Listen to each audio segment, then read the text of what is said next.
Waste bank کا area اصل میں پیلسٹائن کے لیے رکھا گیا تھا، لیکن اسرائیل نے وہاں پر بھی قبضہ کر کے وہاں اپنے لوگوں کو بسانا شروع کر دیا۔ 1992 میں ایک بار پھر سے اسرائیل اور پی ایل او کے درمیان پیس ٹاکس ہوتے ہیں۔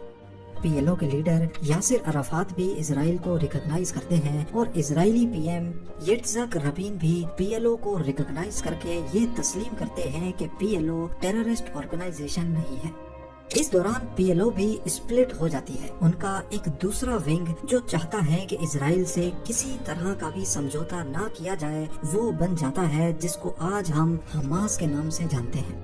دوسری طرف اسرائیل کا ایکسٹریمسٹ گروپ بھی اپنے پی ایم کے خلاف جا کر یہ کہتا ہے کہ پیلسٹائن کے ساتھ کوئی کمپرومائز نہیں کرنا چاہیے، لیکن اس سے پیس ٹاکس کو کوئی فرق نہیں پڑتا۔ پی ایل او اور اسرائیل پہلی بار آمنے سامنے آ کر اس مسئلے کو سلجھانے کی کوشش کرتے ہیں، پر مسئلہ یہ تھا کہ ویسٹ بینک میں آلریڈی کافی اسرائیلی اپنے گھر بنا چکے ہیں، وہ بھی اسرائیلی گورنمنٹ کی مرضی سے۔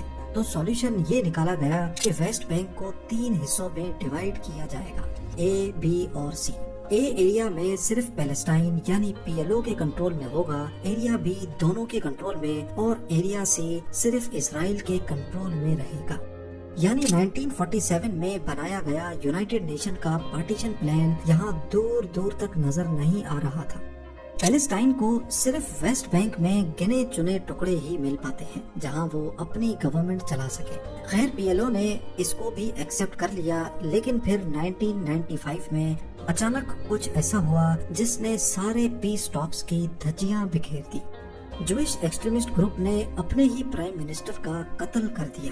وہ کسی بھی قیمت پر یہ نہیں چاہتے تھے کہ ویسٹ بینک کے آس پاس بھی کوئی پیلسٹینین بسے۔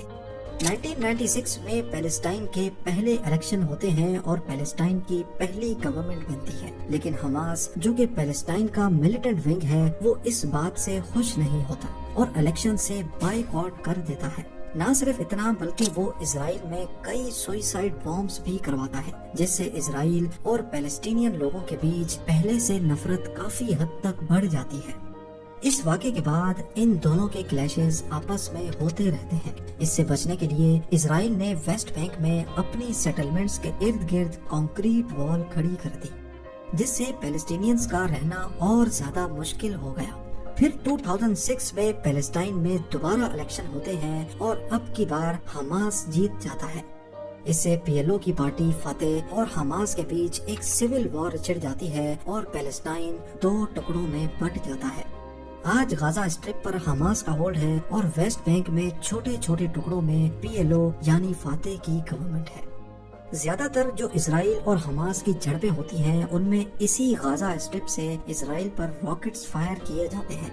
اسی وجہ سے اسرائیل نے غازہ اسٹرپ کے گرد گھیرا تنگ کر کے ایک بہت بڑی فینس کھڑی کر دی ہے۔ آج ہر دوسرے تیسرے سال حماس اور اسرائیل کی جنگ دوبارہ شدت اختیار کر لیتی ہے۔ پچھلی بار 2021 میں ایسا ہوا تھا اور اب 7 اکتوبر 2023 کو حماس نے اسرائیل پر 5000 سے زیادہ راکٹس فائر کیے۔ یہ تھا اسرائیل اور پیلسٹائن کا وہ کانفلکٹ جو پچھلے 100 سالوں سے شکلیں بدل بدل کر آج تک اپنی موجودگی کا احساس دلاتا ہے۔ میں نے اس ٹاپک کو بڑی احتیاط سے کسی بھی ریلیجن کو ٹارگٹ کیے بغیر صرف فیکٹس اینڈ فگرز کے ذریعے کور کرنے کی کوشش کی ہے۔ آپ کے اس ٹاپک کے بارے میں کیا رائے ہے مجھے کامنٹ سیکشن میں ضرور بتائیے۔ ملتے ہیں اگلی شاندار ویڈیو میں۔